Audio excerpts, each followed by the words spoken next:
Good evening, good evening, good evening. This class is recorded. So I muted everybody. So nobody can interrupt, during this class. I appreciate all of you guys for tapping in this evening. Tonight I will be teaching you guys how to sweep a credit report, right? How to remove any and everything off your credit report. Student loans, collections, repossessions, inquiries. If you want to swipe a credit report clean, I don't care if somebody have a perfect credit score. You literally can remove any and everything off a credit report. Bankruptcies, child support. Sometimes I forget. Um, yeah, even if you still owe, even if you carry a balance on the debt, yes, you can remove it off your credit report. A lot of people, ask me all these different questions, like the king just said, if you still owe. I just want to clear this up right now. You could remove anything off of your credit report. Now, this is teaching you how to, because the only thing that reports to your credit report is accounts and inquiries. Now, it's different type of accounts. It's collection accounts, which is derogatory, and then it's regular accounts that's open or closed, right? And then these accounts are either in the status of charge off, late payments, or whatever the case may be. So the only thing that reports to your credit report is accounts and inquiries, right? So you can remove any account that's reported to your credit report. You can remove any inquiry that's reported to your credit report. Now, you guys have to make the decision of, should I remove this or should I keep it, right? You want to make sure that you keep all the positive accounts on your credit report, and you want to remove all the negative accounts, because the negative accounts is holding down the positive accounts. Okay. So by you removing the negative accounts, it would cause your score to increase, because the positive accounts are going to be able to flourish at the fullest potential, right? The negative accounts is holding it down. So that's what's holding your score down. So once they remove, your score increase. Now, let's say you have nothing but negative items on your credit report. Once those negative items removed off your credit report, your score will decrease. The reason being is because the only reason the score that you have, which is the 400, the 500, or 600 that you have, is based upon all the negative accounts that you have. But if you remove every single last negative account, your score will go down to zero, right? And then that's when you just will build upon it. But that's a whole nother thing as far as building. Tonight, we're only talking about sweeping our credit report. And I just want to, go over the introductory of sweeping the credit report and letting you guys know that you could remove any and everything off your account, whether it's positive, whether, is negative, whatever state that it's in. But we want to make sure that we only remove negative accounts off our credit report. And to be careful with this method that I'm about to explain to you guys, because it will really, it's like a nuclear bomb, right? A nuclear bomb drop, it's clearing everything out. It's literally like that. So you guys have to be careful, how you use it, because it's very effective, and you don't want to sit here and remove anything off your credit report that you did not want to remove. Okay. So, like I said, this class is recorded. I wasn't gonna give you guys a replay, but I can't. It's hard for me not to be nice, man. I don't know what's wrong with me. People people say I need to get my business in order, but I'm gonna give y'all the replay. Okay, so y'all gonna get a replay of this, because I understand that you know, a lot of people may not, get it all in this one go around, right? I see people taking notes. Shout out to the people that's taking notes. But I'm gonna send everybody a replay that's here. Okay. Um, and trying to think anything else I need to cover. So if anybody have any questions or concerns, that's what the chat box is for. I'll I'll go through the chat box at the end of the class, because like I said, I don't want to sit here and I want somebody to be able to watch this recording all the way through once we get started, so they can see it step by step by step. So with that being said, I hope that you guys are ready, to start learning this credit sweep, because not only will you be able to sweep your credit report, if that's the case, you will be able to help your friends, your family, and you will also be able to, start a credit repair business as well, right? If anybody in here, is interested in starting a credit repair business, I would advise you guys to join my mentorship. It's a 3-week program, and I educate you guys exactly how you should run your credit repair business. So I'm about to I actually about to have my guy Norvin come on here, which is my virtual assistant from the Philippines, and he does all my disputes for me. Shout out to CEO Breeze. He's in the mentorship, and he's also tapped into the credit repair class tonight. I appreciate your support. But CEO Breeze just says very worth it. So like I said, the mentorship, I'm not trying to talk too much about that because I'm trying to get started, but the mentorship is on sale for $250 right now. And like I said, I'm going to help you, navigate you in a way to show you how to set up your websites, hire virtual assistants. Like my guy Norvin, I pay him $150 a week, right? To do my credit repair clients.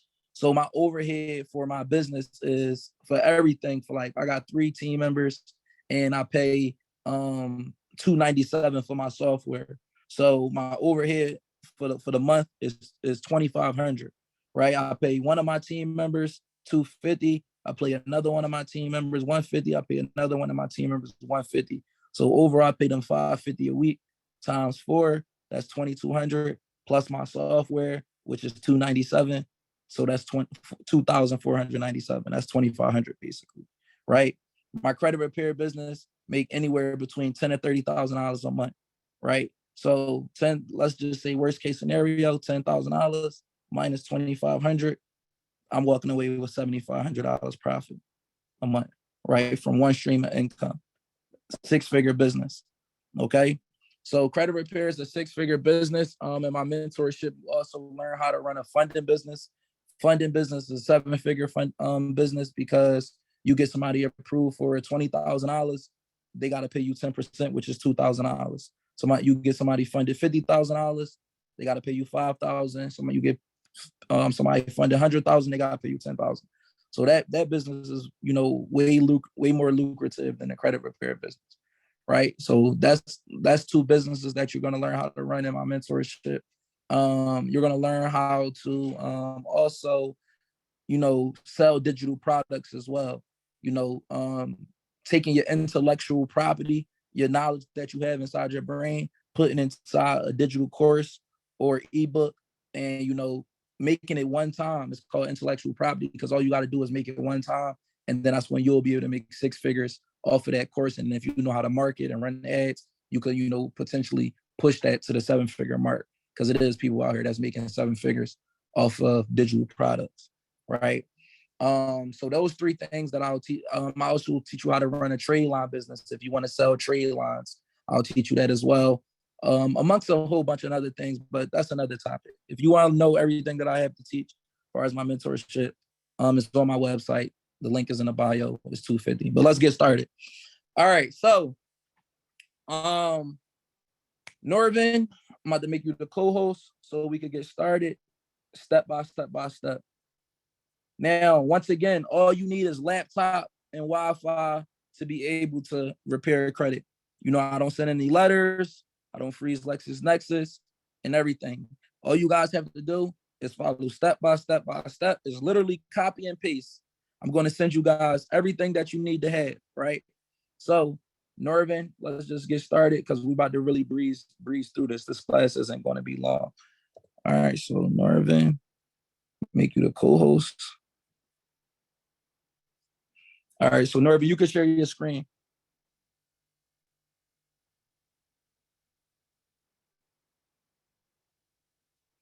All right, so matter of fact, I'm sorry, Norvin. Let me share my screen first. I always do that. Let me share my screen first. Go through my little PowerPoint before we start showing y'all live.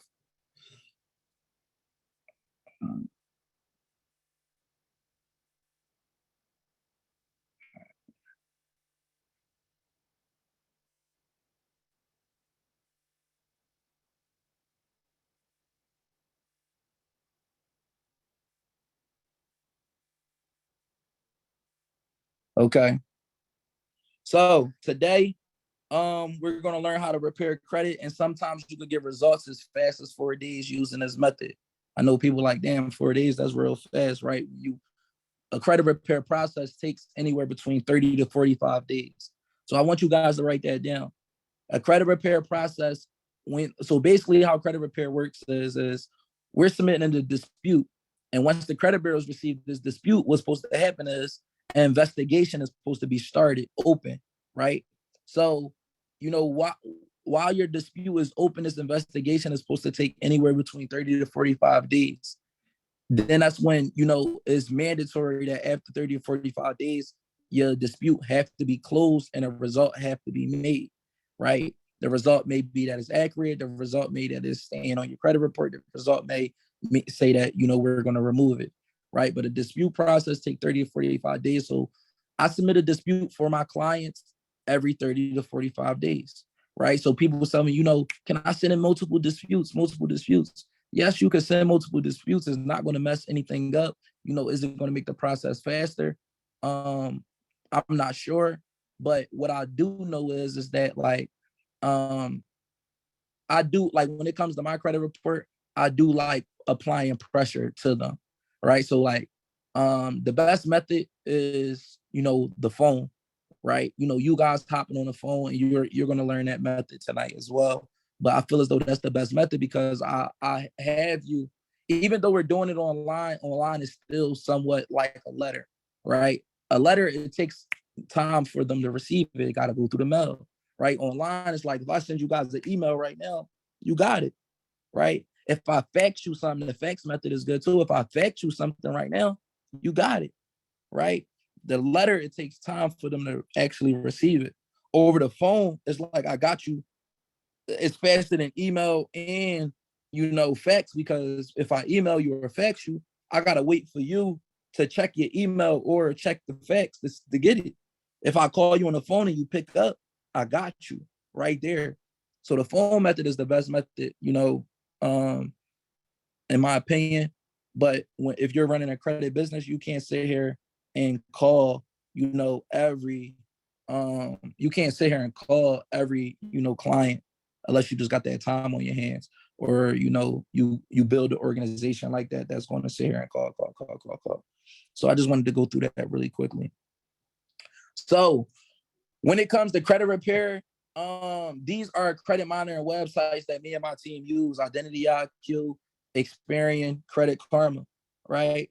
So with that being said, you need to understand these credit monitoring websites, because this is how we see what's going on with the client credit report, to see, okay, what direction can we point you in?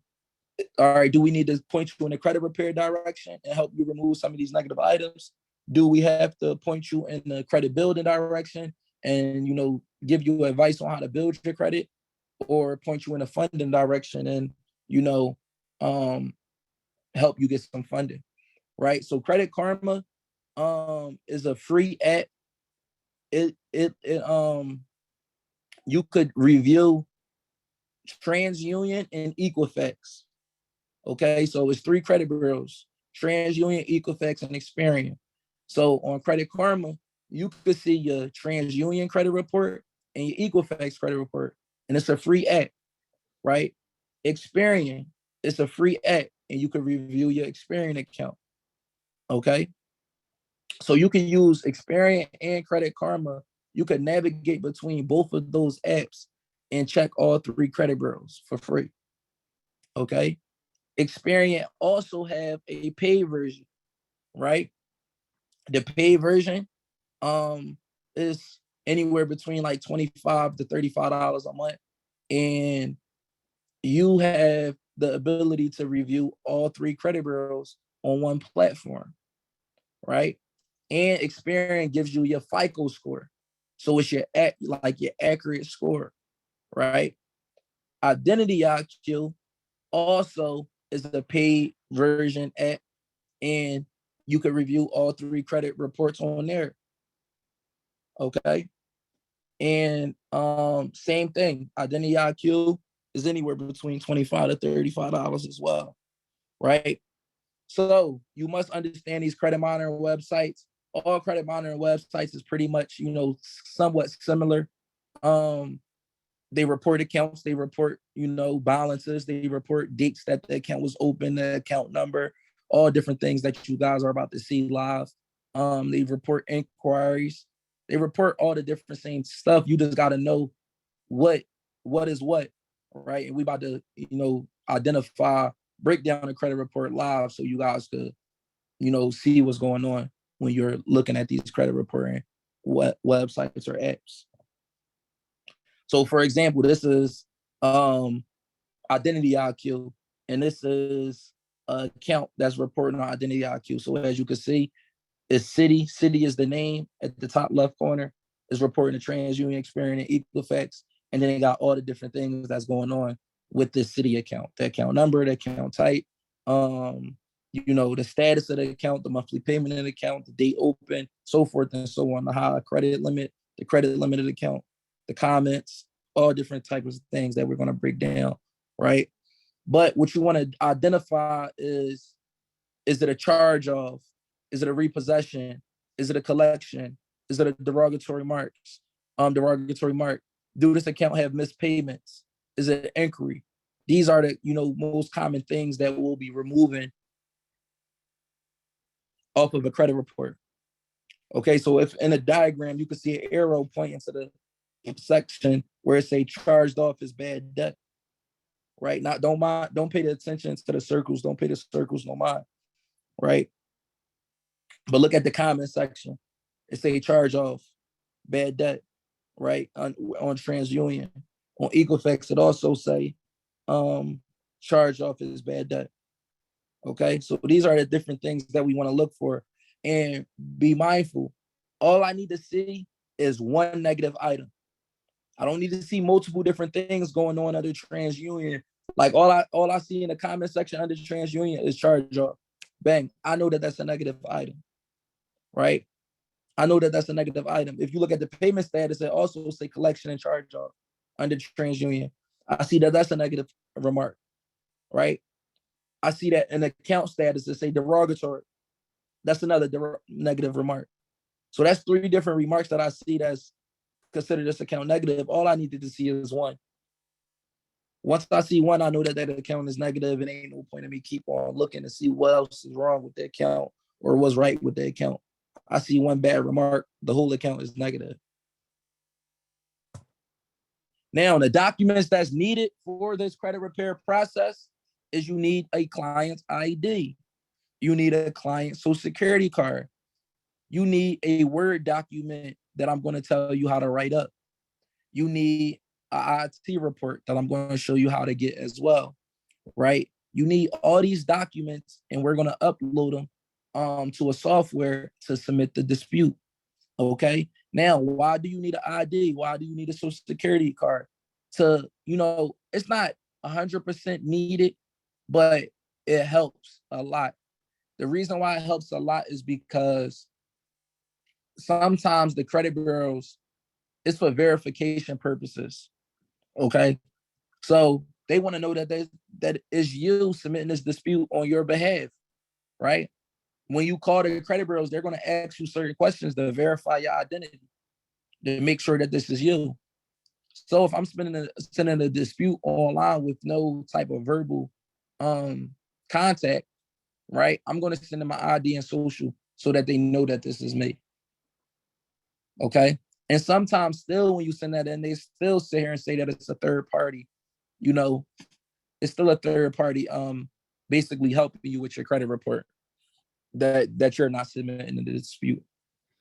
Okay. So like I said, it's definitely beneficial for you to submit a dispute with your ID, your social, and then a Word doc and IT report. I'm gonna show you how to create that. But these are the documents needed to submit a dispute. Now, this is one of the documents, which is the Microsoft Word doc. Well, I'm gonna get Microsoft Word doc out of the conclusion because a lot of people get confused when I sit here and say Microsoft Word doc. I don't care what you use. Like it could be Google Sheets. I don't really know too many different softwares that you could create a Word doc on, but I know Microsoft when I was in school, and recently, I got a Google email, so I use Google Sheets. same way how I'm using Google Slides right now. All right. So, don't overcomplicate it. You need to sit here and be able to get a white piece of paper on your computer some type of way. I don't care how you get it on there, what software app you use to get a white piece of paper to type on. You need something to type on to type some stuff up, right? Because a lot of people, get confused on that part a lot. Get a lot of questions like that. Now, on this piece of paper that we're going to write up, we need to put our personal information on here, as you can see in the diagram. Personal information, you're going to put the date, your name, your address, city, state, zip, as if we were sending out a letter. Then you're going to put the credit bureau information, who we sending this letter to. You're going to put the dispute department, the credit bureau name, their address, their city, the state, the zip code. Okay, then you're going to put a personal statement. So this is an example. I don't use this personal statement that's in this diagram, but I read it before. It does make sense a little bit, but I don't use it. Right. And then that's when we're going to put our negative items. Right. So as you can see in this personal statement, the personal statement and negative items it all goes together. Right. Our personal statement and negative items are separate on my Word doc, and you guys want to see exactly what I'm talking about in a second. So now this is the personal statement that I use. I am writing to delete the following information in my file. The items I need deleted are listed in the report. I am a victim of identity theft and did not make the charge. I ask that these items be deleted to correct my credit report. I reported the theft of my identity to the Federal Trade Commission, and I also have enclosed copies of the Federal Trade Commission identity theft affidavit, which is the IT report I'm going to show you guys how to create.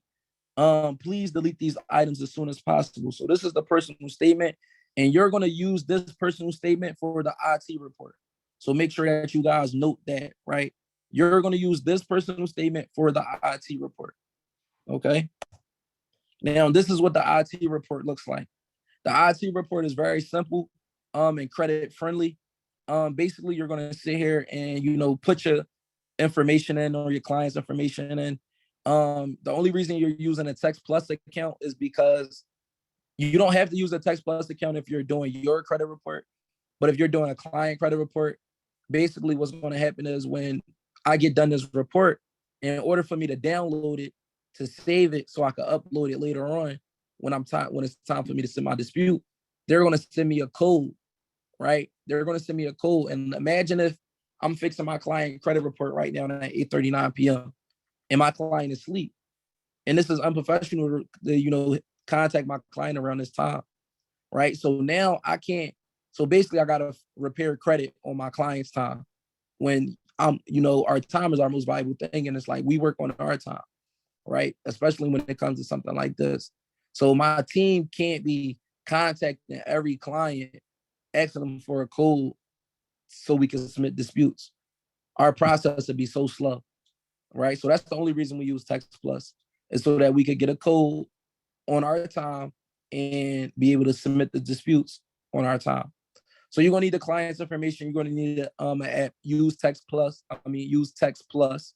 It's an app, okay? And you want to use the call option, right?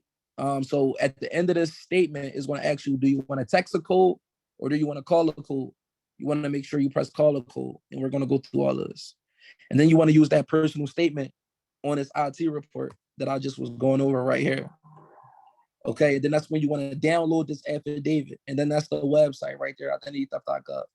Okay, so it's a government official website, right? So we're going to download this affidavit, and then that's when we're then going to go to the CFPB, the Consumer Financial Protection Bureau. And the Consumer Financial Protection Bureau, I like to look at them as our lawyer, right? When you're sitting here, putting in the dispute on your own, you don't have a lawyer. You have a public defender, and it's not really good for you to have a public defender. So you want to have a hired attorney. And I like to look at the CFPB as that, okay? So with that being said, the CFPB is going to ask you a couple questions that you're going to answer. I'm going to tell you guys the answers to those questions. You're going to then put your client's information in or your information, And then that's when you're going to upload the documents that, we need. The IT report, the ID, the social, the Word doc. And then that's the website right there, the consumerfinance.gov. Okay. This is the credit bureau information. Experian phone number, address, TransUnion, phone number, address, Equifax, phone number, address. Okay. You guys will not be getting these slides, but the slides, you're going to get the recording. So you could see the slides in the recording. So there's no need for you to, get the slides. I know a lot of people ask me that question as well. Okay, so this is the 24-hour inquiry method, which is the phone method that I just was telling you guys about, how it's more effective to get direct contact with someone on the phone. So you want to call each bureau or any bureau that has negative items on there, right? So let's say we got Experian, so we're going to call the Experian phone number, right, to get on the phone with Experian. And then we're going to ask, to speak with the fraud department, right? They're going to get us on the phone with the fraud department. And then that's when we're going to tell them the accounts. Like, people call this the 24-hour inquiry method, but literally you can remove anything off your credit report on the phone as well, running the same play. That is the inquiry method. So you could sit here and say that, this account isn't mine, right? It don't have to be inquiries, right? You could literally remove accounts like this as well. Okay, so all you're going to do is say, I notice unauthorized whatever on my report. Inquiries, accounts, whatever. You're going to say, I notice unauthorized inquiries on my report. And then that's when you're going to tell them all the inquiries that, you need removed off of your account, right?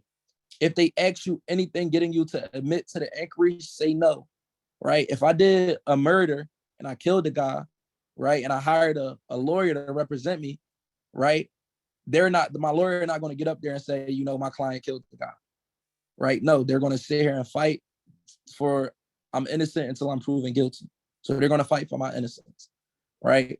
So that's how the law works, right? So I'm innocent until you guys say that I'm not, right? So, I'm not going to admit to anything that you guys are saying, okay?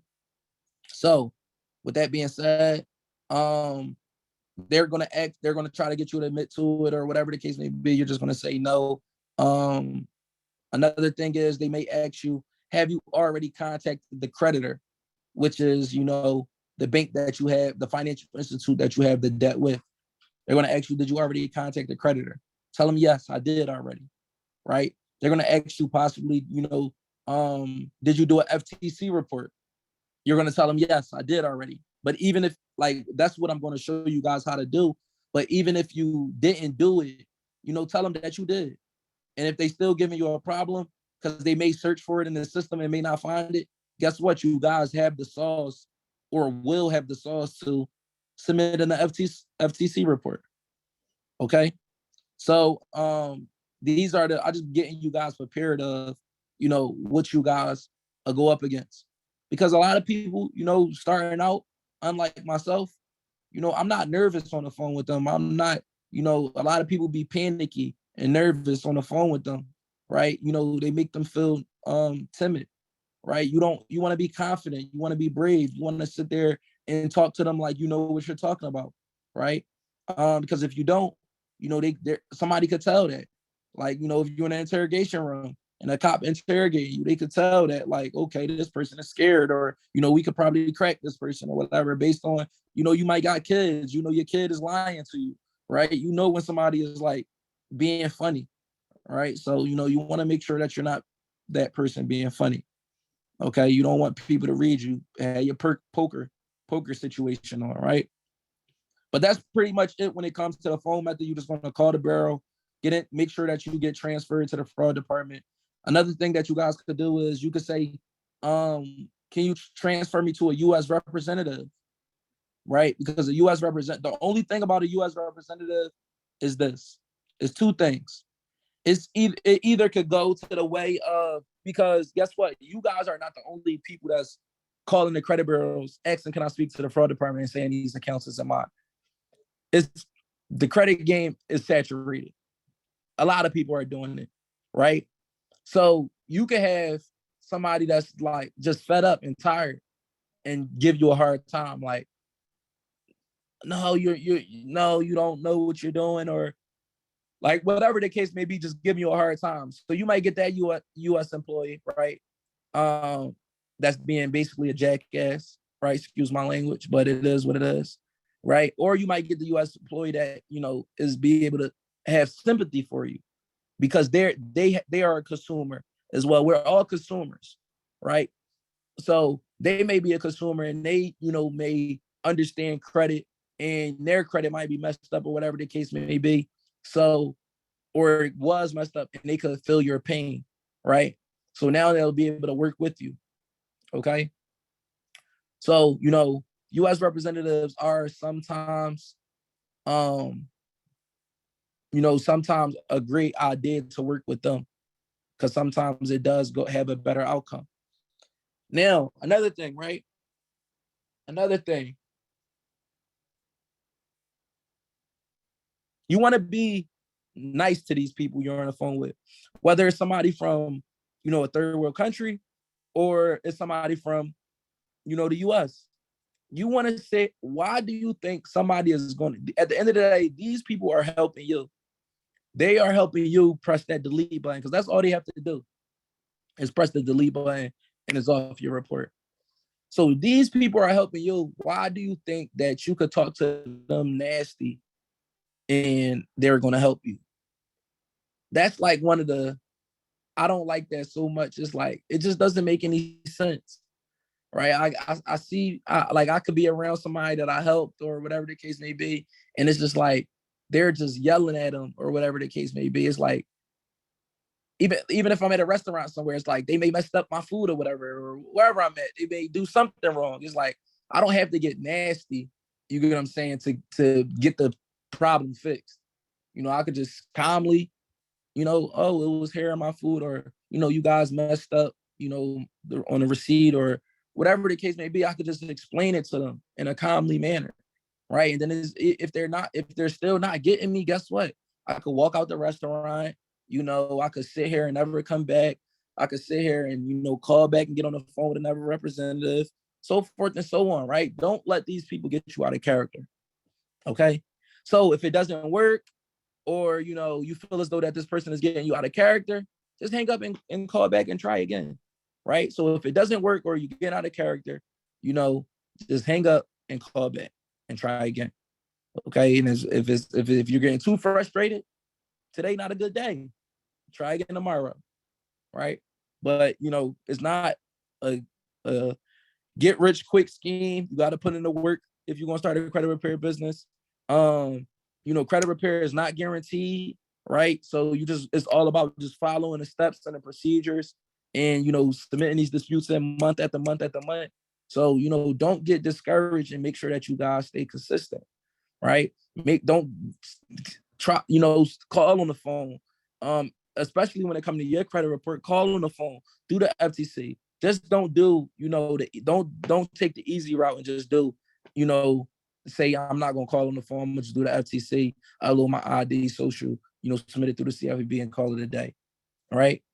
If it comes down to you or somebody that you're truly trying to help anyway, you're trying to get results, it's like, go the extra mile and hop on the phone, send a disputes. Like, you just want to make sure that you're applying some pressure. Okay, so that's pretty much it when it comes to the 24-hour inquiry method. I'm pretty much explained everything. It's nothing that I forgot out. So that's how you run that play. Once again, just to go through it, call the credit bureau that you're trying to remove things from. Ask to speak with the fraud department. You could possibly say, can I speak with a U.S. representative as well? You're gonna tell them all the things that you notice that's unauthorized by you and that you need them removed off your report. They're gonna say okay, and then that's when you're sit here and tell them all the things that you need removed off your report, and just feel their energy. Some people may want you to give it to them fast, and some people may want you to give it to them slow. Far as listing the accounts, right? Listing the accounts, like they might want you to say, "What's all the accounts? Chase, American Express, Bank of America, blah blah blah."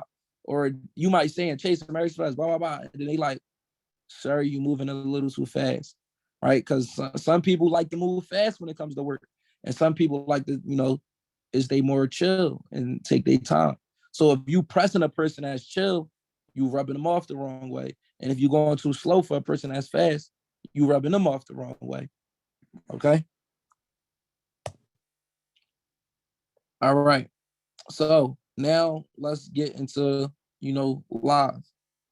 All right.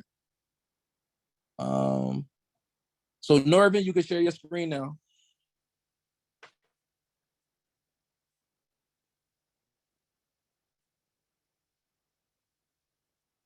All right. So before we get started on, sharing this, did anybody, get anything from what we just went through? If you got anything from what we just went through, drop a 1 in the comments, some fire in the comments. If that was, if you guys caught some of them gems. Okay, bet. I appreciate you guys. All right. So we have 72 people in here too as well. I appreciate you guys for tapping in. We had a total of like 88, so it's like, almost 15, something like that, people missing. So shout out to the 72 people that's in here. But let's get started. So like I said, the first thing that you need to do is identify the negative remarks, right? How are we going to know what we're repairing off a person's credit report if, we don't know what's going on their credit report? So let's get into it. The first thing that we have to do is identify some negative remarks. So now what we're doing is we're actually, logging into one of our clients' credit report on Identity IQ and about to dispute our client credit report live with you guys. Okay. So we're in Identity IQ. Okay. It's loading up. So you see right there, he doesn't have anything reporting to Equifax. Okay, I know that some of you guys, may be wondering what's going on. It's either two things. It's either, Identity IQ isn't catching it. It's either nothing is reported and they have a 0. So, I will advise this client, to download another credit monitoring service just to make sure that, nothing is on Equifax, right? But for this example, we're going to just review one credit report and identify these negative items. So as you can see, Norvin is about to click on view most recent report.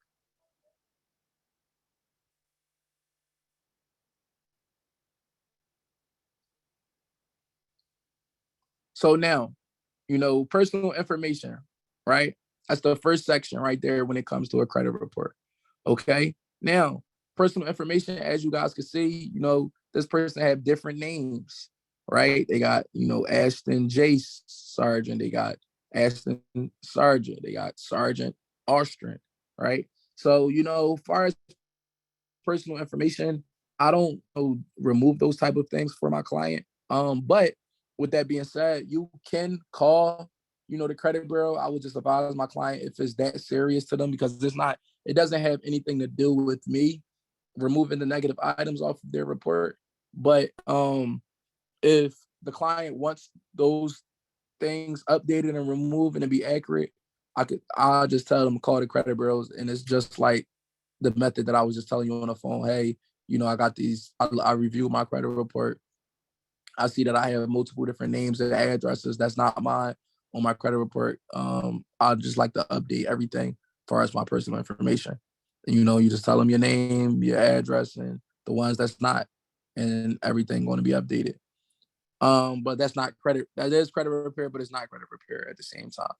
Okay, because your credit report is not factored by your personal information. Your credit report is factored by payment history, credit utilization, the length of your history, the credit mix, and new credit. That's the 5 factors that make up your credit score. Once again, payment history, credit utilization, the length of your credit history, credit mix, the different accounts that you have, and new credit. It's 5 factors. You could just Google it if you want to know more in depth as far as the 5 factors. Just Google 5 credit factors. It's going to tell you, you know, that's how you build credit. But like I said, this is a credit sweep class. I could go into that, but this is not building credit. Okay, so let's move on to the next section. Okay, so you know, that's just telling you your credit score, really nothing, you know, going on right there. Summary is letting you know, as you guys can see, I see accounts that's delinquent. I see accounts that's derogatory. I see accounts that's in collection, right? So I see that, you know, it's some negative things going on. Then Equifax, they don't have nothing because like it said at the top, it's nothing reporting, right? So we're gonna scroll down again. So the first account that we have right here is open. Okay. So when it comes to open accounts, I don't remove open accounts. So you guys can write this down or note this, right? I don't remove open accounts unless my client sit here and says that it's okay for you to remove it, right? So I don't remove open accounts if they positive. So if they positive, it ain't no point in me to remove it, you know, because it's helping the client. But if it's open and it's negative, I will consult with the client to say, hey, this account is negative and is holding you down. What you want to do? Because if you close it, you know, the client won't have that account anymore. That means their credit card to be closed and not active. It's a possibility. You know, people ask me like, yo, what if it's an auto loan and I got the card? I never did it before because people don't be wanting to take that risk, but it's a possibility. The same, I did it with a credit card before. So it's the same thing, that it's a possibility the same thing will happen. Your account will be closed and you will have to return that card, right? Because that loan is no longer active, right? So with that being said, like that, they're gonna come for their card, right? So I don't remove open accounts unless I consult with the client and it's the negative account. That's the only time I'm removing an open account. If it's negative and I consult with the client. If it's positive, I'm not touching it. Okay. Now, when it comes to negative accounts, as long as it's like anything that's negative, like if it's a negative, if it's a closed account and it's positive, there's no reason for me to remove it. But if it's closed account and it's negative, I don't really have to consult with the client because they're signing up for credit repair and that account is closed anyway. And that means it's not active. You know, they're not using it. So it's like it need to be removed off their credit report though, because it's affecting them. Right. So closed negative accounts we're removing without a doubt. Open negative accounts we're removing if we consult with the client, because we can't just make that decision on our own. Right. But we will advise them, hey, this is negative and it's holding you back. Like, I need to remove it. When it comes to your account, yeah, open negative. If you can't fix that negative, like let's say if it's a late payment and you can't correct the late payment, or it's a debt that, you know, I would rather you pay down the debt, but if you can't pay down the debt and you can't pay down the debt and you can't pay down the debt and it's like you try to make moves, it's like I would advise you to pay down the debt, because it's like all you have to do is pay down the debt and your score go right back up, you know. But if you got missed payments, like one of my friends, he owed like 25,000 or something like that. More than that, that was just 25,000 on one credit card. His credit score like 600 right now. He just got high utilization, and it's like, bro, I'm in debt. I'm like, bro, just be patient. Like, you should have never put yourself in debt. Like, at the end of the day, you got 100% payments on time. Your account is still, you know, in the green. All you got to do is pay your debt off and you good. Don't fold under this pressure, right? Make something happen, you know, save your money, start selling the product or service, figure something out, but, you know, pay these people their money back and, you know, your credit score, everything going to reflect, right? But if you're in a situation where, you know, you believe that you got yourself in too much debt that you can't pay, it's up for you to make the decision if you want to start over.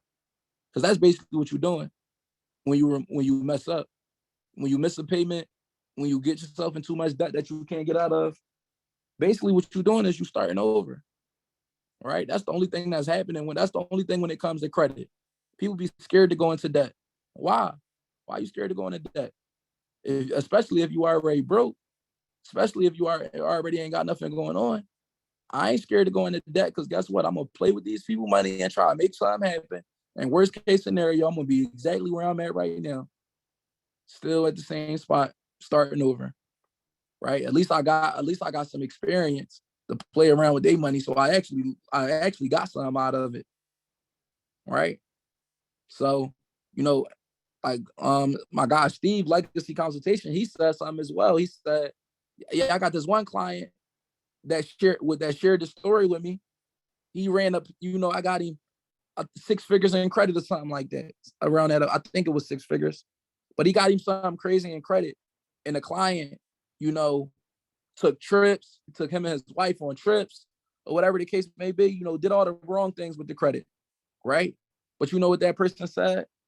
You know, at least I got to experience some things in life that I never would have never got, like never experienced before, right? And I'm like, right, shout out to credit.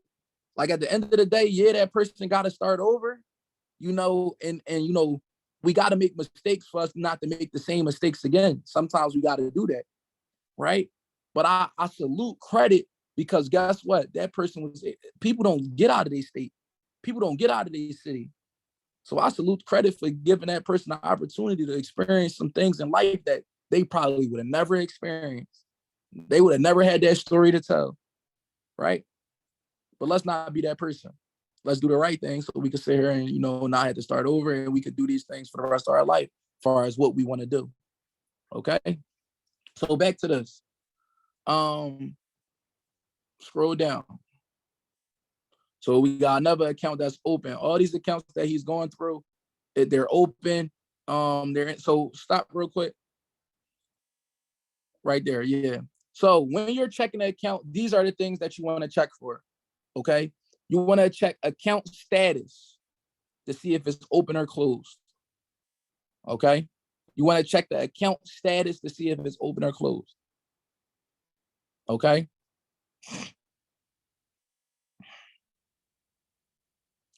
You want to check the payment status. You want to check the payment status. And then you want to check the comments. Okay, so this account is good. It's open, it's current. It's no comments. And then you want to check the payment history.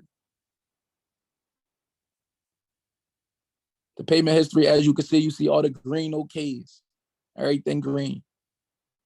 Okay. So once again, you want to check the account status, the payment status, the comment section, and the payment history. All right, so scroll down to the next account. So bang, as you guys can see, account status open, payment status current, comments, nothing, payment history, we got a 30-day late payment in December on TransUnion Experian. Now this is open.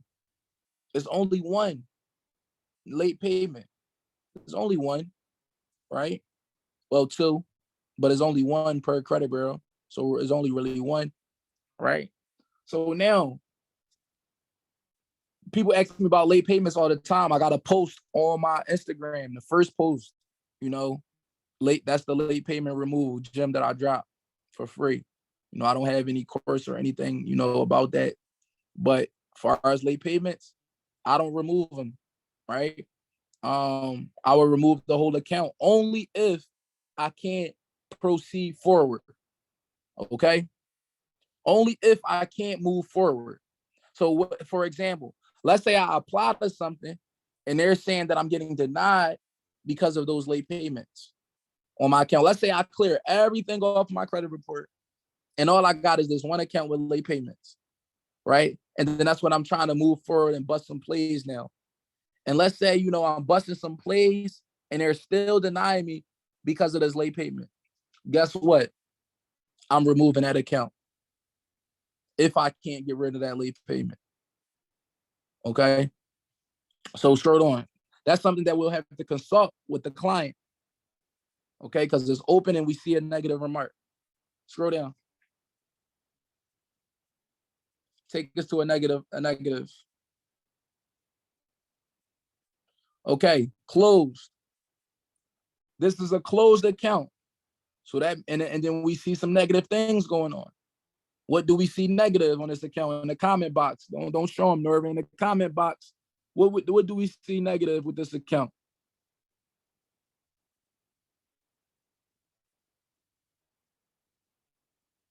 Yup. Yup. 4 30-day late. Appreciate the participation. Right? Appreciate the participation. So remember, all I gotta see is one negative remark. So that's one account that we'll remove. Okay. So we'll take that, we'll note that, jot that down. Okay. AMERFSTCU, that's something that we gotta remove. All right. So we'll keep going and keep reviewing their credit report to see if there's anything else we need to remove.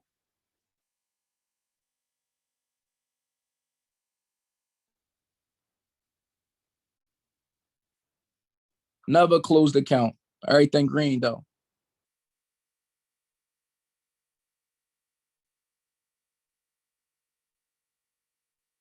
Take us to the next negative account that you see, Norman.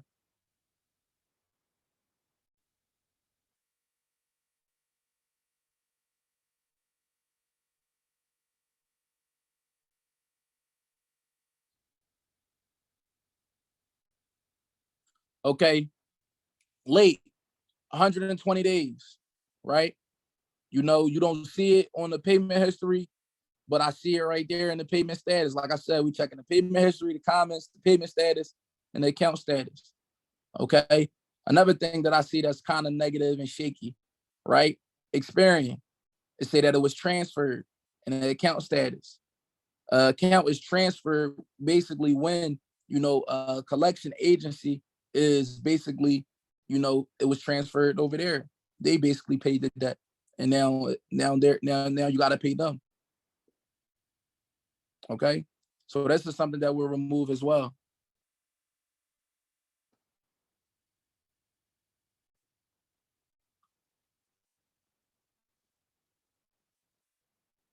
Yeah, like I said earlier, if there's no negative, if the account is closed and there's no negative remarks, there's no need to remove it.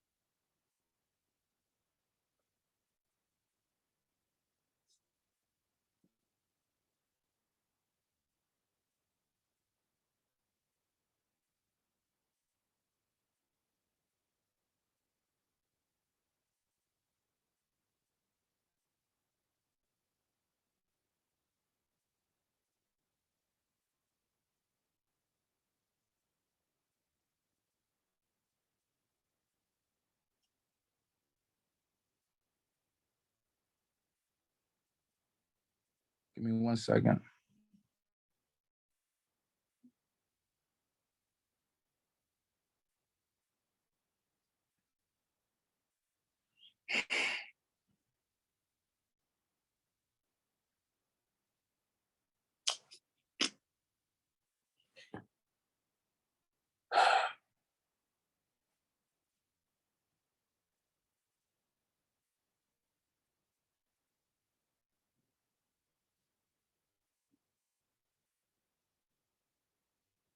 Okay, so another negative account is closed, right? And account status, payment status is late 60 days. Comments, nothing really going on. And I see the payment history, some more negative stuff, right? So I'm gonna make sure I write that down as well, that account, and I'm gonna keep on moving. So this is basically what you have to do. You have to go through all these different accounts and check everything that I'm just saying, right? So, we don't really have to go through every single account on this credit report, but that's basically what you want to do when you're checking a credit report is scroll down and check each account, open or closed, and check those different factors. The account status, the payment status, the comment section, and the payment history. If you see any negative remark in any of one of those sections, that account need to be removed off the credit report. Okay? So you can keep scroll down, showing one more negative account, and then we're gonna move on. No, scroll down one more time. Let's do this one right here. Bang. I like that one. All right, so bang. I could see that the account type, collection, right? Account type detail, collection, right? Account status, derogatory, right? Payment status, collection and charge off, comments, place for collection, right? So these are the different things that you're going to check and see what makes this a negative account, right? So with that being said, this is something else we need to remove. So all you're going to sit here and do is you ain't got to worry about that line nerve, and I don't know. Somebody must have did that by accident. But that's all you're going to do is sit here and review the credit report, go down and check each individual account. So once you check all the accounts, you're going to sit here and check all the accounts. The ones that's negative, you want to write them down and take down all the information that you need that we're going to show you in a second, right? The next thing is the inquiries, right? So I'm going to say this 3 times in a row so that you guys can get it. And I hope that you guys comprehend it, because people don't ever comprehend it when I say it.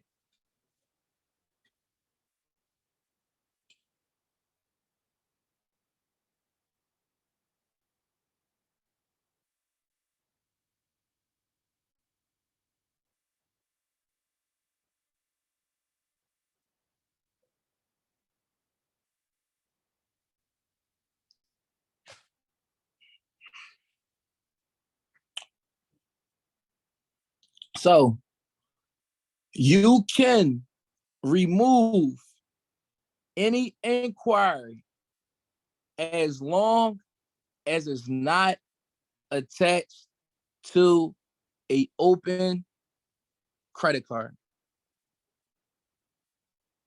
You can remove any inquiry as long as it's not attached to an open credit card.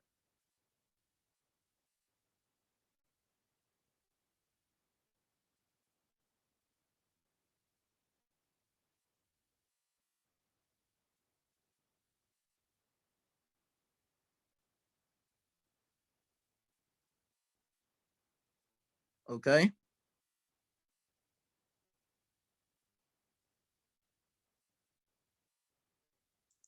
Once again, for the last time,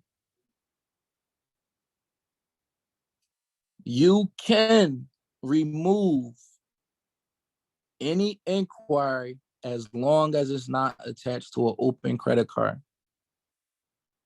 So with that being said, you could remove an inquiry that's attached to an open auto loan. You could remove an inquiry that's attached to any other open account. That inquiry just can't be attached to an open credit card. If it's attached to an open credit card, you're jeopardizing closing the account of your credit card. Okay? So with that being said, all you're gonna do is you're gonna see, you don't gotta log back in, Norvin. We did everything on that. So all you're gonna do is see what open credit cards the client have or you have, and what inquiries you have. And then you're gonna play the matching game. Okay, I got an open account with American Express. I got an inquiry with American Express. Okay, I got an inquiry from Chase. I don't have an account. I don't have a credit card with Chase, an account that's open with Chase. Okay, but I can't remove the American Express. I can remove the Chase. So you're going to write down all your open credit cards you have and all them inquiries that you have, and the ones that don't match up, you're going to remove them. All right. So that's pretty much it when it comes to that. Okay. So once again, you could remove any inquiry as long as it's not matched up or attached with an open credit card. Okay. So once you review a client's credit report and you go through all that, you good to go. Right. So that's the first thing we have to do is identify the negative remarks. The second thing that we're going to do is the IT report or the Word doc. It doesn't matter. Whatever one you want to do. So bang, we got our Word doc already written up. Right. So I got the date. I noticed this problem September 2022. Right. And then that's when I got the date, like I said. I mean, not the date, my personal information, like I said. my name, my address. Then I got the credit bureau information, Experian, their address. And then I got my statement. Okay. So I'm gonna just read this statement really quickly so that you guys could, comprehend and understand it, but you guys will get this as well. So based on 15 U.S. Code 1681C2, a consumer reporting agency shall block the reporting of any information in the file of a consumer that the consumer identifies as information that resulted from an alleged identity theft, not later than 4 business days after the date of receipt. It has been 30 days and you are in violation of this law. Because I am a victim of identity theft, please delete these items as soon as possible. These accounts should not be furnished on my consumer report as they are in violation. Under 15 U.S. Code 1681B, permissible purpose of consumer reports in general subject to subsection C, any consumer reporting agency may furnish a consumer report under the following circumstances and CEO Breeze just messed me up. The following circumstances and no other, in accordance with the written instruction of the consumer to whom it relates. I never gave any consumer reporting agency written consent to report anything on my consumer report, which violates any rights as a federal protected consumer. No consent is identity theft. As a consumer, I am demanding the deletion of these accounts listed immediately. So I know a lot of people is probably thinking like identity theft, that sounds a little shaky, right? What are we doing here, right? But what's going on, what the law says is, by us never giving a written consent to report anything to these consumer agencies, which is like TransUnion Credit and all them, no consent means it's identity theft. So as a consumer, as us consumers, we are demanding the deletion of these accounts listed immediately because we never gave them written consent to report them anyway. Okay? So bang, we're going to write that down on our Word doc. So bang, after we write down that on our Word doc, we're going to scroll down. We're going to put all the accounts that we need to remove. Now, as you can see, when we put the accounts, we're going to put the name of the account. We're going to put the account number. We're going to put when the account opened and the balance. Once again, we're going to put the name of the account that we want removed, the account number, when the account was open, and the balance. Okay?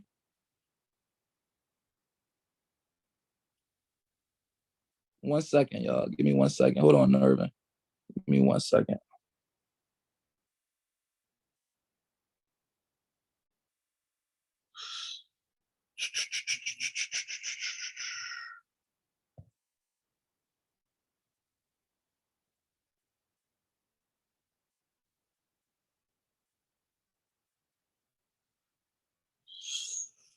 Oh, man.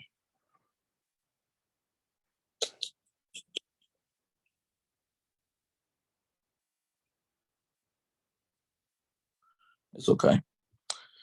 All right, so with that being said, once again, we're gonna put all our accounts, like I said, all accounts are the same. I don't care if it's a derogatory collection, you're gonna list all your accounts and then you're gonna list all your inquiries. Okay. So when you're gonna list all your accounts, you're gonna put the name of the accounts, the number, the account number, when it opened, and the balance. Now, as you can see, we got our font in red, and then we got it highlighted in yellow. Okay, so that's a little gem, to help as well. Okay, so you could, make your font red and highlight it in yellow. Okay, now scroll down to the inquiries. So you're going to put fraudulent inquiries, then you're going to put the name, and then you're going to put the inquiry date. So once again, how you get the account number, scroll back up. The account number is on the credit report. right there in the section where everything else was located. Far as it told you where I told you guys the comments, the account status, and all those different things, right? It's going to tell you where the account number and the collection when the account open and the balance of the account all in that same area. Okay, so that's where you get all that information from. Okay, so I just wanted to let you guys know that because a lot of people are like, well, where I get the account number from, when the date open, what's the balance? That's is all right there on the credit report.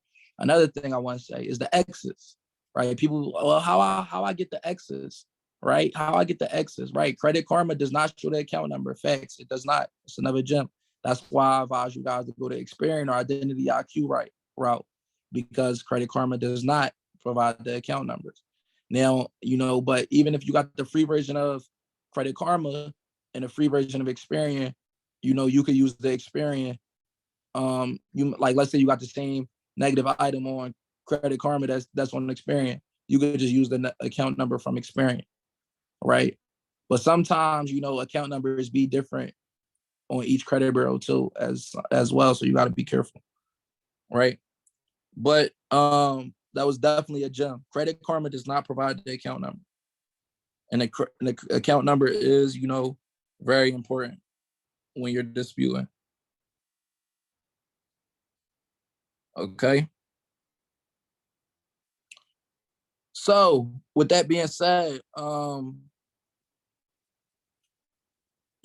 the same thing with the inquiries. The same thing with the inquiries, right?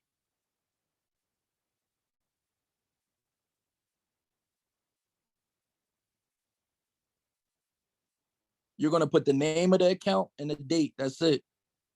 You're gonna put the name of the account and the date. Inquiries are not an account, so they're not going to have account numbers and the balance and the same things accounts have. All they're going to have is the name of that inquiry and then when that inquiry open.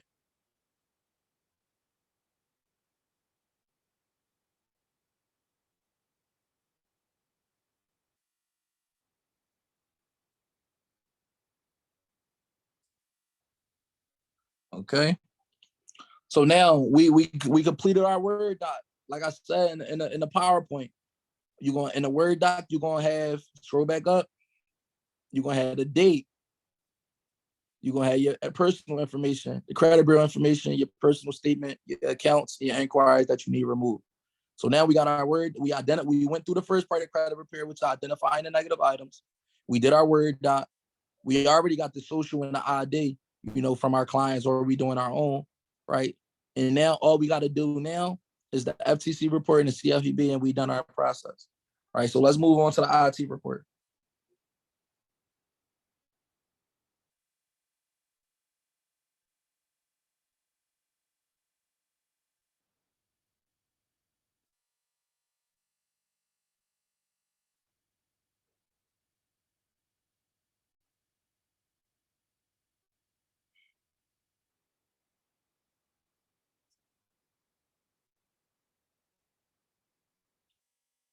Hold on, Nerva.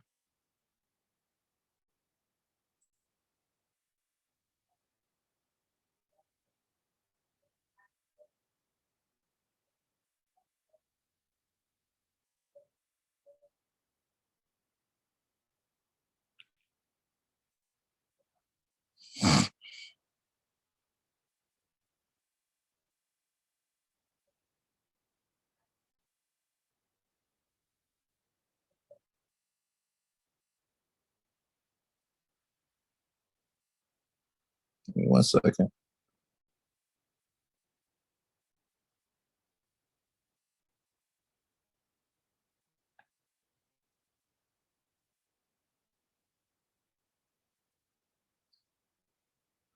All right, so on the IT report, the first thing that you're going to do is, come to the website, identitytheft.gov, and you're going to click on Get Started.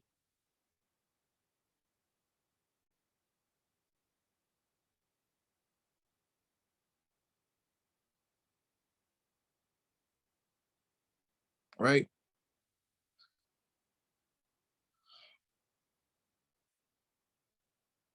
After you click on get started, you're going to click on I want to report another type of identity theft.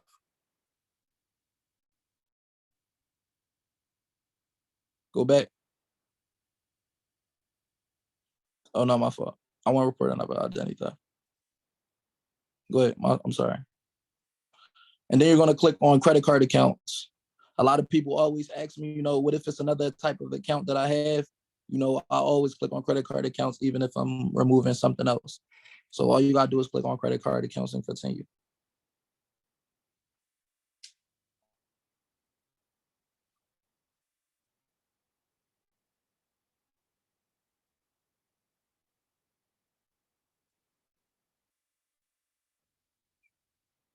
Right here, you're going to click on to open fraudulent credit card accounts and continue.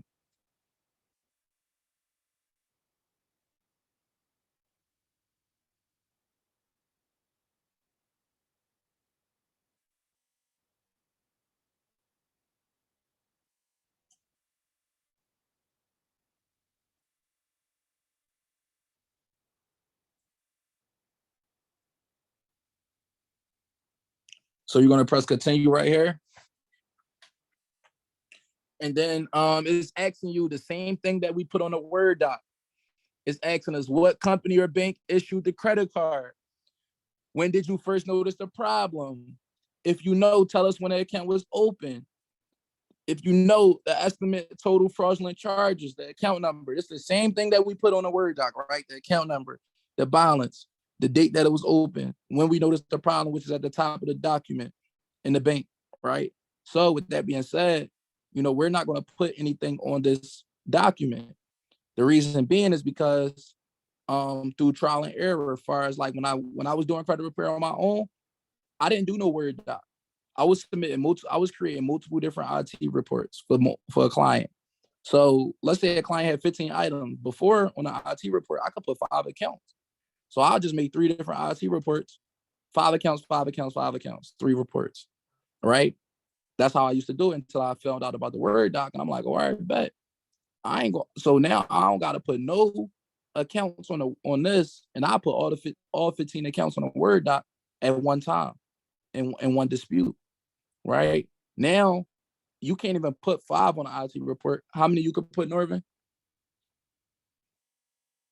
3. You only could put 3 accounts here, right? And then that's when how many inquiries that you could put?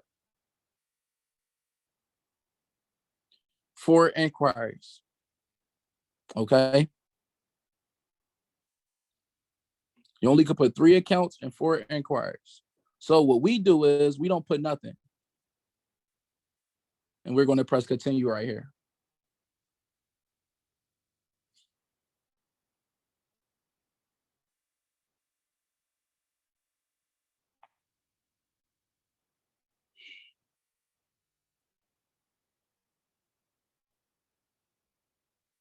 Okay. So right now, as you guys can see,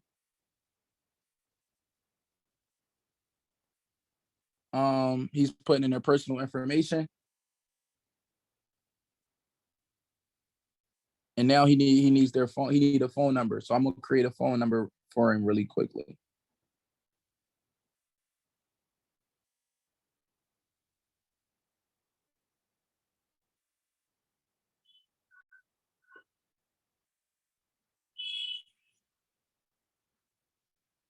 All right, so text plus. So this is what the text plus is for. Okay. So text plus.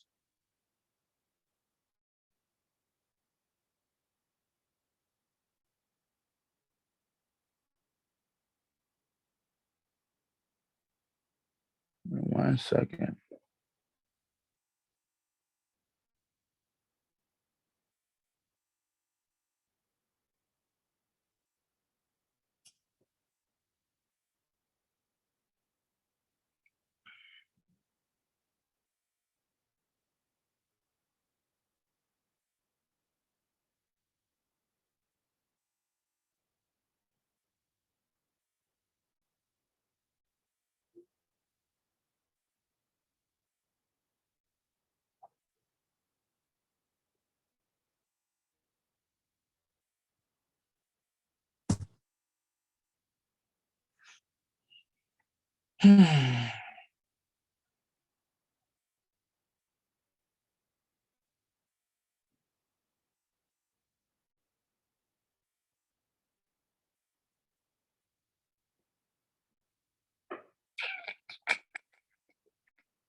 Where is this person from? Nervin, Philly, PA,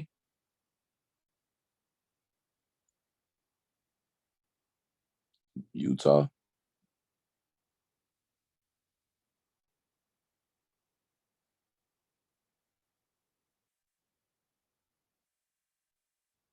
All right, so 385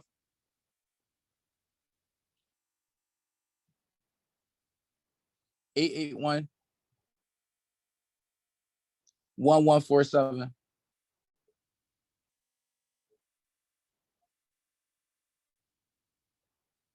Okay, so phone email address he didn't put. Who are you filing this complaint for? As you guys can see, is already marked as myself.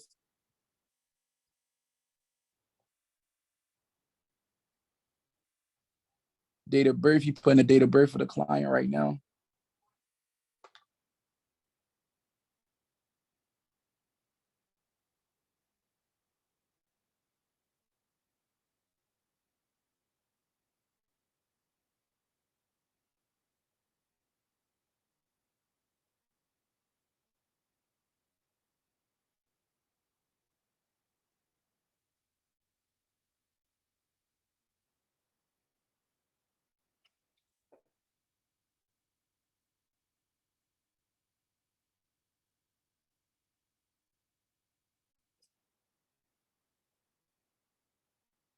So you have lived at this address since. You're going to leave that blank. Has the victim legal name or address changed since the theft occurred? You want to leave that at no. Is the victim a military service member or veteran? You want to leave that at no. And you're just going to continue.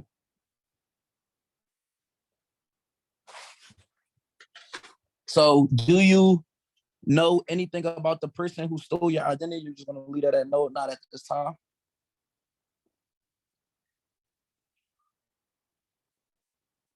Have you reviewed a copy of your credit report? You want to put that as yes.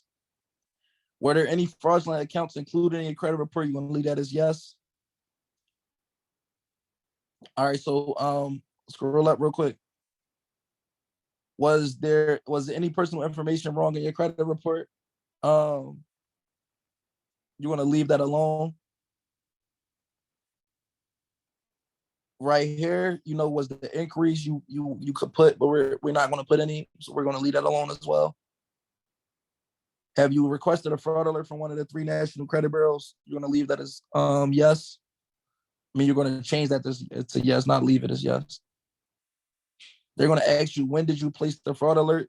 You're going to sit here, you're not going to put anything. Have you contacted your local police department? You want to leave it as no. Was your personal information exposed? You're going to leave that as no. And have a debt collector contact you about these accounts? You're going to leave that as no. And just press continue. So right here, you're going to, before we can copy and paste and put the personal information, but he has to type it up. So he's going to type up the personal information, the personal statement.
So bang, he typed up the personal statement. After you done typing up the personal statement, all you're gonna do is press continue.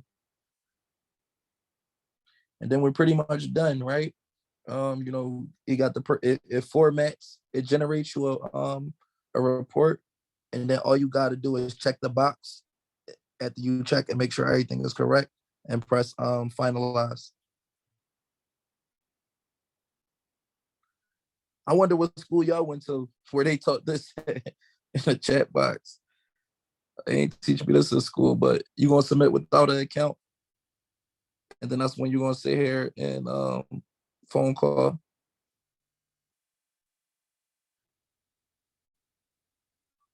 So now they about this, call me and give me the code.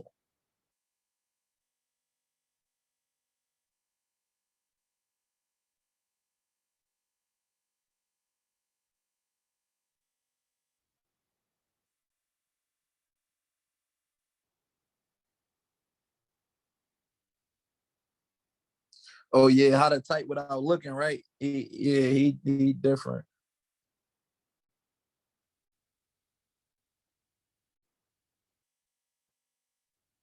And definitely the typing without looking. I mean, over time typing though, you do get better. Like I'm okay. I ain't that good, but I know where it's at.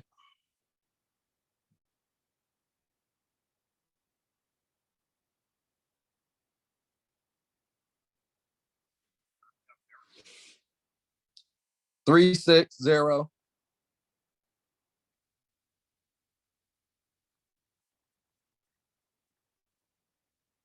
316. Hold on, don't press continue though. Y'all, I'm gonna listen to it one more time.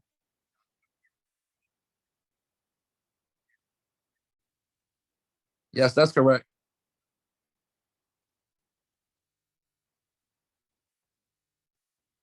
So now you're gonna click on download the report.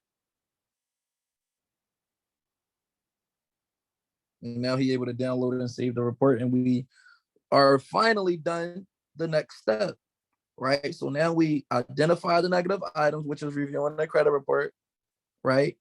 We already got the ID, we already got the social, right? We got the Word doc, we got our IT report, we got everything that we need, all our documents now. Now we got to go to the CFPB and submit the dispute. So now we're gonna come to the CFPB, right? And we're gonna submit a complaint. You're gonna come down and start a new complaint.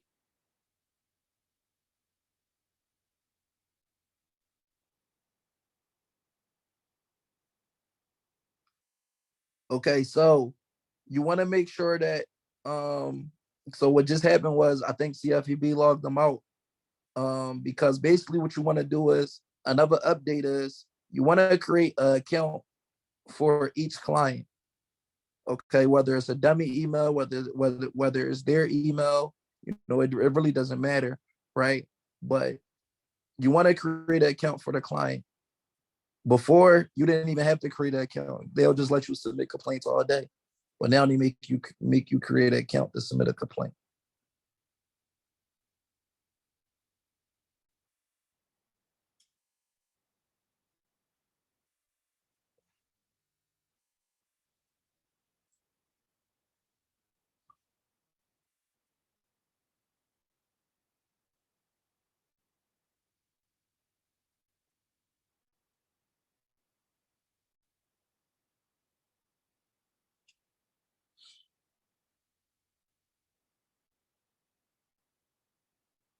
Okay. So as you guys can see, um, he already submitted a complaint for this client. But we're still going to submit. We're going to just show you what you need to do really quickly.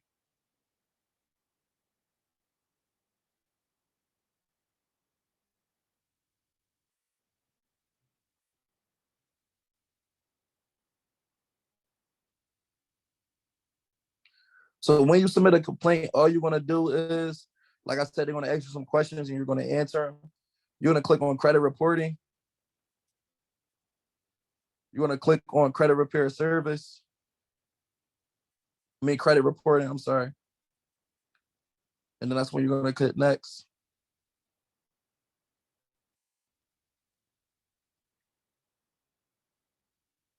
You're gonna click on incorrect information on your report.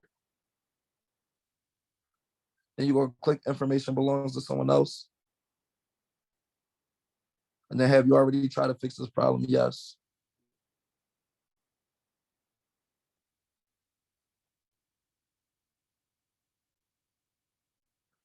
Right here, you're gonna copy and paste what happened, which is which you guys about to see what he's about to copy and paste right now. You stop sharing your screen, bro.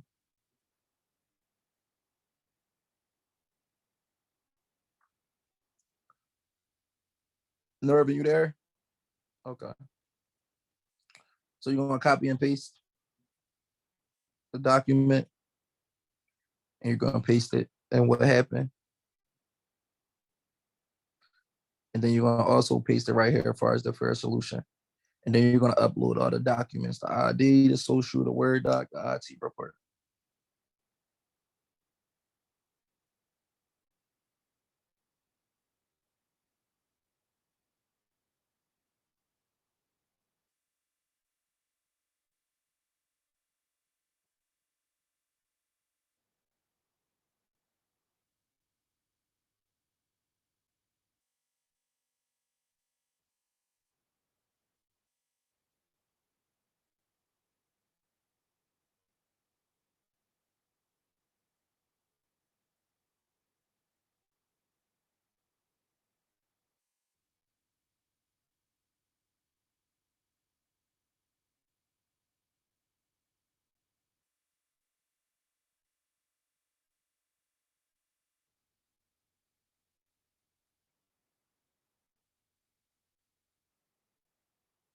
So now we're just gonna click next after we upload all the documents.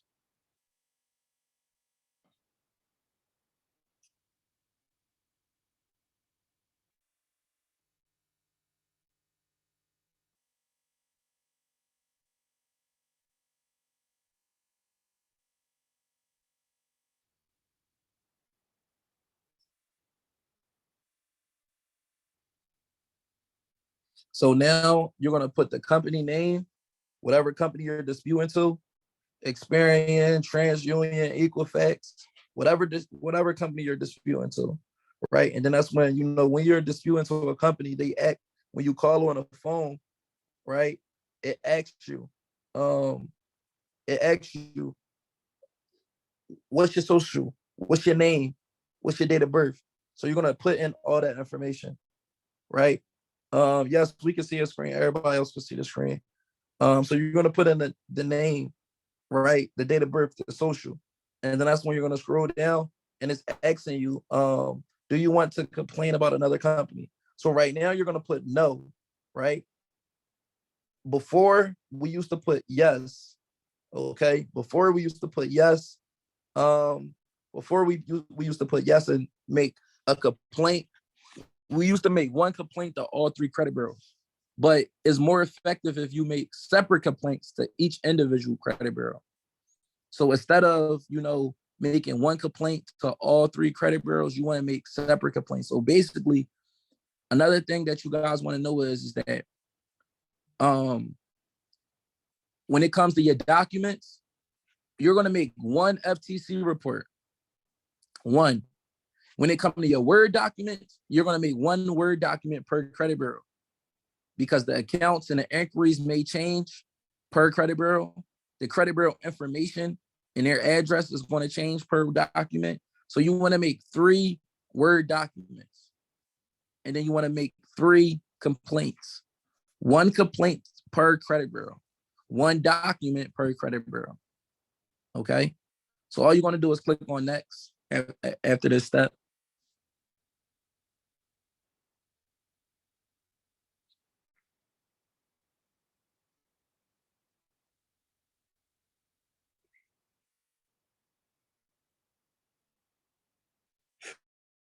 And then that's when, they asking for more information. So you're going to put the name, the address, city, state, zip, Phone number is optional. Email is already there because they got an account. Age optional. Service status optional. Everything else is optional. So you just review, and then that's when you submit. And then that's when you're pretty much done. Okay. So that's the repair process. That's the sweep process. You know, we went over everything. You guys are going to get a recording of this, so you can, you know, watch it over and over and follow, you know, step by step as you're submitting a dispute. All you would do now is submit, but I think he already submitted one, so I don't know if he's going to submit this or not. But because I think he already did one for a client. But all you're going to do is check them 2 boxes, and then that's when you're going to submit a complaint. And then once you submit the complaint, you want to make sure that you get the ID complaint number. Okay. So once you submit a complaint, it's going to generate and you're going to get an ID complaint number. So as you can see, he already got an ID complaint number for Experian and TransUnion for this client. Okay. So that means he already submitted a complaint. Okay. But all you would do is click that submit button and then you're pretty much done. All right. So, you can stop sharing your screen now, and I believe, Norvin, we appreciate you for your time, Norvin. Thank you again for continue to keep coming on the classes with me and educating the people, you know, so we could get them on, you know, and enhancing their finances. So appreciate you again, Norvin. If everybody could just comment in the chat box, you know, appreciate Norvin for his time, drop some fire emojis, you know, a token of appreciation is very appreciated. Shout out to Guillermo Milan too, because you know Guillermo Milan is that's in here. You know, I had educated him on credit, and he was the one that, you know, trained Norvin for me, right? So shout out to Guillermo Milan as well. And I see you, Guillermo. You saying, you know, you took some time off from the credit and stuff, you know, and you back to it, bro. You know, I see you. You know, I believe in you. I believe in everybody. You know, it's very simple. You know, whatever we going through in life, we all go through things. But with this credit stuff, I don't care what you're going through. Not to say I don't care what you're going through, but just to say that anything is possible with whatever you're going through. You know, I done been on the run. I done been locked up. I done had problems with, you know, my family, my friends, my girlfriend. You know what I'm saying? All different types of problems. You mean that people complain about, you know, and let it, you know, make them go backwards or, you know, depressed or, you know, go down. But at the end of the day, you know, you guys, you can literally turn your dreams into reality through all the adversities that you go through. Okay. So just, you know, turn them into positive things. But, you know, that's another topic. Tonight, we just here to learn about credit sweep. Trying to just keep it on credit sweep. All right. So that's the credit sweep gems. The recording will be sent out to you guys. I'm gonna leave this last, you know, 10 minutes to answer some people questions. If anybody have any questions. And then, you know, the class will end at 10 p.m. Eastern Standard Time. So, you know, if I'm not able to answer anybody questions, you know, in this class, just DM me and I will get back to you in 24 to 72 hours. My DMs is flooded right now. But, you know, I plan on clearing them throughout the week. I was responding to a lot of them today, but I plan on clearing them throughout the week. But like I said, I will send all this recording out to you guys. The recording was not included, but I included it. And that's pretty much it. So let's get into these questions. So if you wanna ask a question, all you need to do is use the little control bar where you could share your screen, mute yourself, you know, and things like that. And you want to sit here and just raise your hand. Should be a little icon right there for you to raise your hand. Or you should be able to click on more, and you should be able to raise your hand if you click on more. It should say mute, share video, share content, the participants that's in here, chat box, something like that, more. But if you guys want to, you know, have something to say or ask a question, just look for the control where you can raise your hand. I see 2 people who done raise their hand already. So I'm gonna just ask Abdul to unmute himself.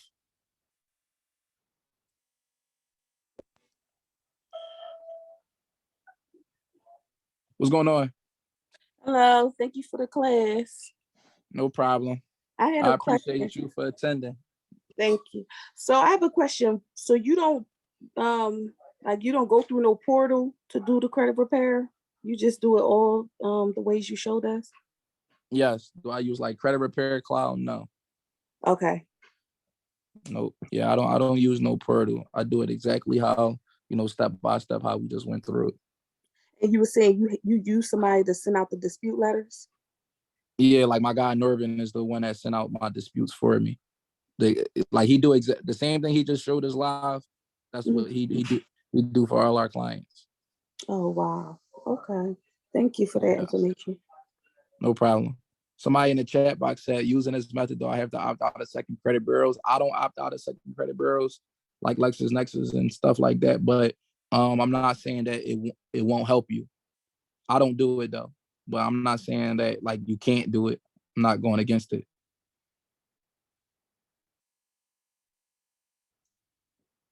All right. You.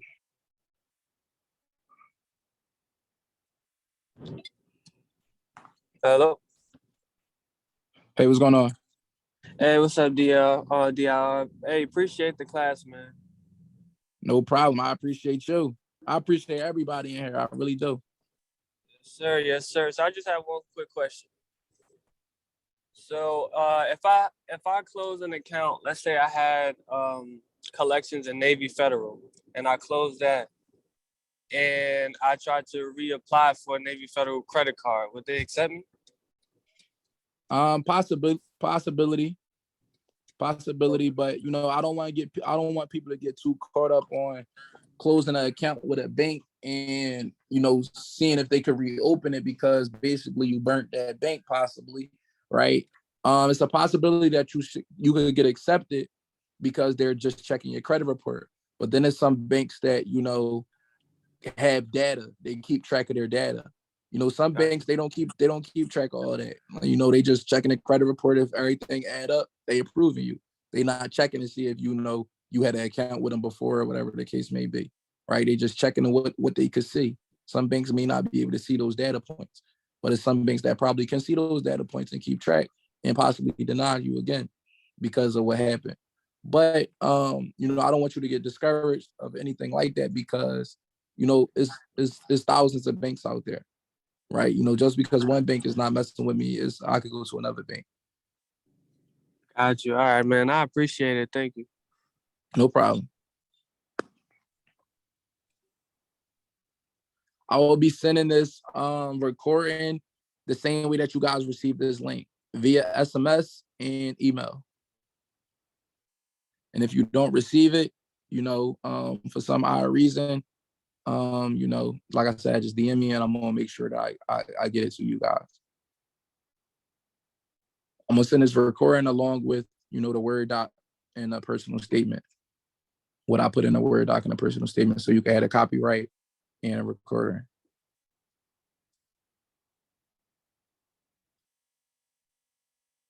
Somebody said how much it costs for Nervin to become yours.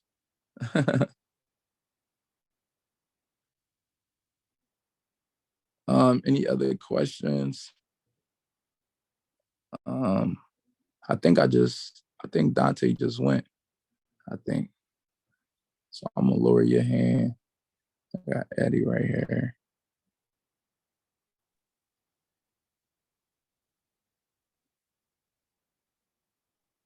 What's good? Hey, what's going on? Hey man, you doing the damn thing, brother. I appreciate you, man. I appreciate it, King. Thank you. Yes, sir. My question, brother, is so the credit thing really, it's not my thing, but I'm getting into it. And so I hooked up with this guy and I'm paying him. I gave him like 4,500, but I think he charged like 10 G's now. And so To do what? To basically get you funding. Okay.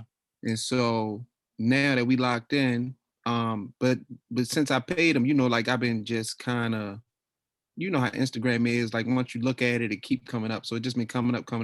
So now I'm taking the course and just learning a little bit about the whole process myself. So now my thing is, once he get me the funding, and I think somebody said in the chat that I guess I guess it's a thing where, say if a person was to get you like 100 G's, they basically want 10% of whatever they get you. Yeah. And I just want to make sure I'm going about it the right way. Cause like, I mean, it's the first time. So I just want to get an understanding of what's going on. And I don't mind paying the money. Cause like you said, 100 G's in credit, I'm gonna figure it out. You get what I'm saying? Once Yeah. I get the money, but that's pretty much, you think that's the best way to go about it? Just go ahead and let somebody else handle it first time, like yourself or, you know, a specialist, and then kind of go about it. Like it. No, no.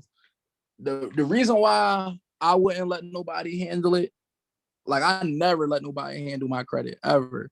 Not saying that, you know, like only reason I didn't let nobody handle my credit ever is because I was the person that, like, if they could do it, I could do it. Like I'm just always was that person.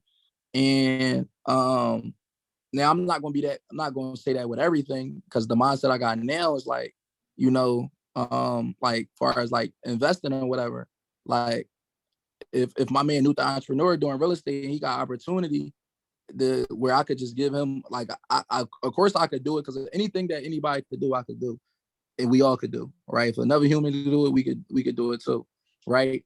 But if my guy knew the entrepreneur is doing it, right, I'd rather give him the money and get a return on my money rather than doing it myself, right? Yeah. So it's I'm not going to knock you for letting somebody else do it, but along my journey, you know, this is what I do now, right? So it's just like, by me doing it, I wouldn't let nobody else do it because this is what I do, right? Like Newt, you know, he probably not gonna let nobody do no real estate deal for him because that's what he do, right? But when it comes to, but credit is rare. Only reason I say I wouldn't let nobody do it because it's simple.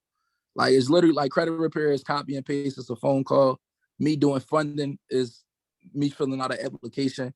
It's like stuff that take little to no time. Like Right. a real estate property is going to take me time, really effort and labor. Like, you know, this stuff is like, is literally copy and paste as far as repairing credit, you know, paying bills on time. There's nobody could build your credit for you besides you. You know, only person that can build your credit is you by making on-time payments and opening certain accounts. And then far as leveraging your credit, all you doing is, you know, applying for an application. So I don't need nobody to apply for an application for them to charge me 10% when I could do that myself. Yeah. And that was the only part I think I didn't understand was like the companies, like some of the stuff was like, you know, like with the business banking account, opening up a business bank account and putting a certain amount of money in there and leaving it in there and then applying at that bank, like little shit I didn't know. Or like when you're doing your taxes, like, you know, making 100,000 a year versus 500,000 a year helps you to get higher limits and what companies to apply for. So like all that stuff, I just don't have I didn't have knowledge on. So that's why I was like, well, maybe the first time just to see what the next person do. And then next time, kind of go at it myself, you know, once I get them inquiries off. That's why I was trying to see, get that stuff up and then, you know, go at it again, maybe with my other business or, you know, whatever like that, or my personal, you know, but just see the first time because I don't know shit about it. Yeah. But yeah, that's my advice. It's 10 o'clock and it's a couple other people that got questions and I don't want to just leave them hanging. My So bad. I'm gonna see if I can hurry up and answer these other questions. But I hope that I answered it for you. For sure. You have a great night, man. Appreciate you for tapping in. You as well, brother. Thank you. Mm-hmm. All right, so I'm gonna just start right here.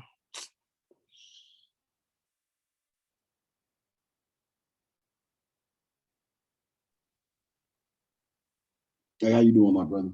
What's going on, King? Hey, I just got one quick question. So the mentorship, right? How long is the mentorship? It's 3 weeks. Okay. All right. I'll be tapping in.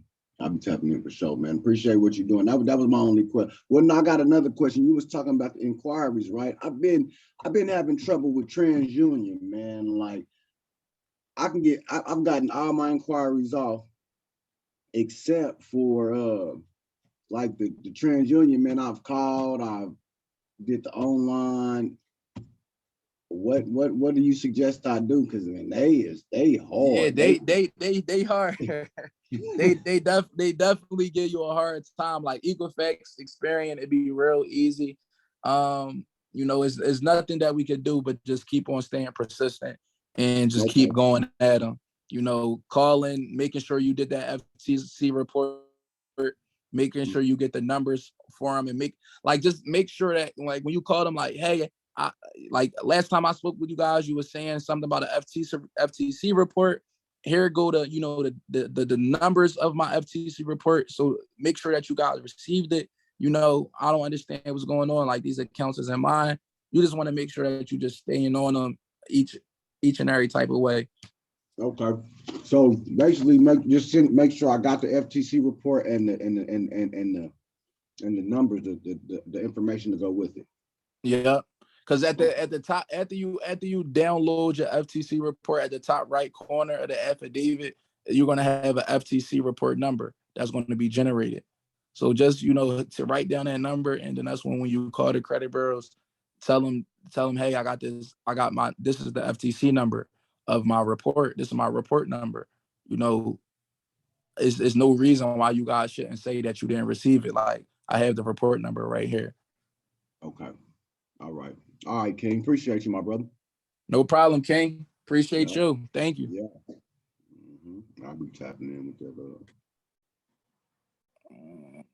Over here. You.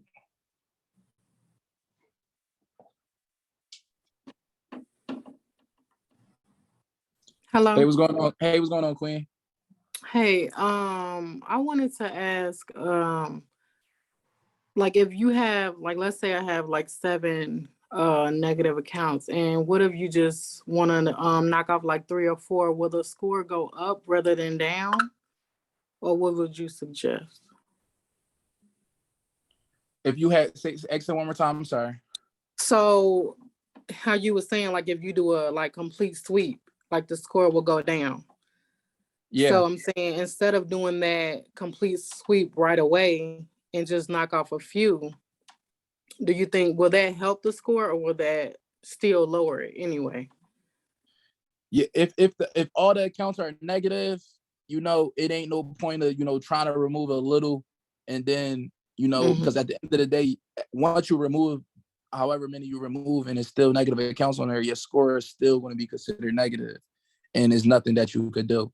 It don't like basically when it comes to credit, you're not supposed to have any negative remarks on your credit report, because if you have negative remarks on your credit report, that's going to stop you from, like, let's say your plan was to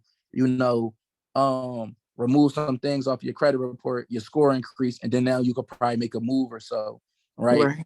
Before it goes, you remove everything and it go to 0. Well, that's not the case, because by you having those negative remarks, you still won't be able to move forward, right? So you definitely want to remove, like when it comes to credit, right?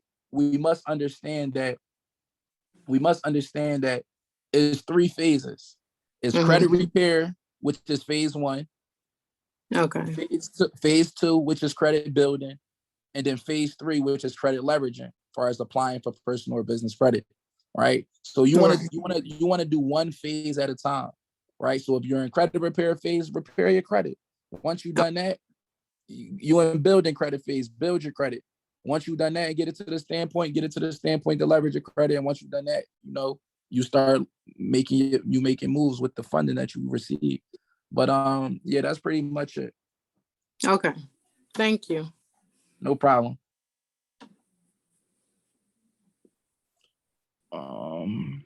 I got you. You one here. All right, so we got last 2 questions.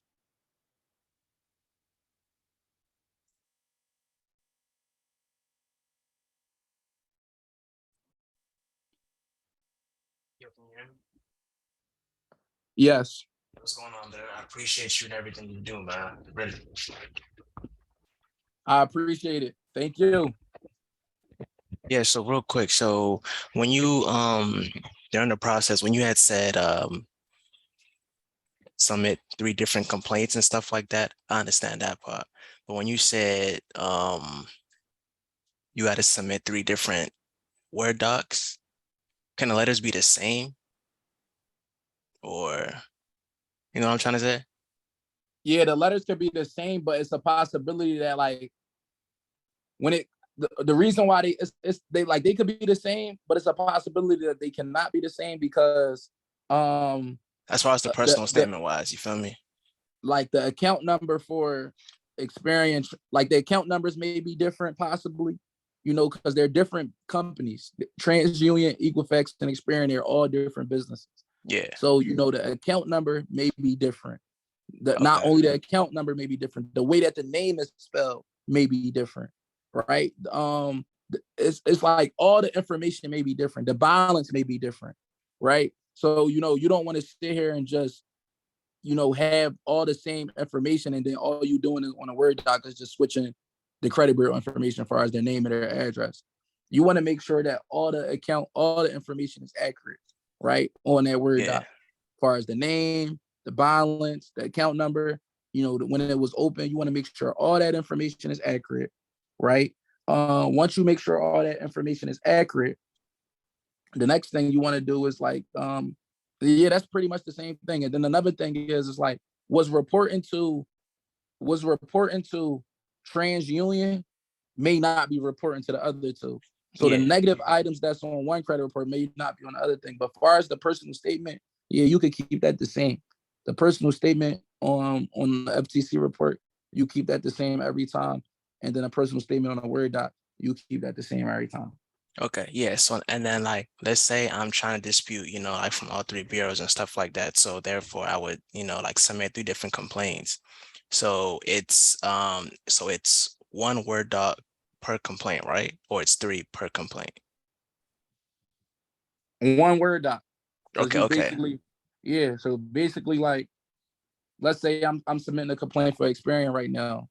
For me to submit that complaint to Experian, all I need is the ID, the social, the Experian Word doc, the IT report, and then I'm submitting that complaint to Experian through the CFEB. Okay. I appreciate that. And last question, my fault. And then this method is even, you know, most effective when it comes to bankruptcies and stuff like that, correct? Or what would you say? Okay. Yes. It removed bankruptcies before. Okay. I appreciate it, man. No problem. Thank you. Shout out to Daisy. You take care too, Daisy. Let's definitely take this credit stuff up a notch. Let's get some money. Let's repair our credit. Whatever you plan on doing with it, let's do it. Got one last question, and then we out of here.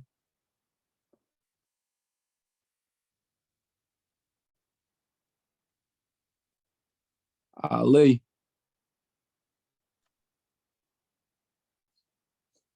Oh, I just went already. Oh, all right. That was you that just went. All right. Yeah. Great. Appreciate you. All right. So yeah, that's pretty much it, you guys. The recording is now stopped.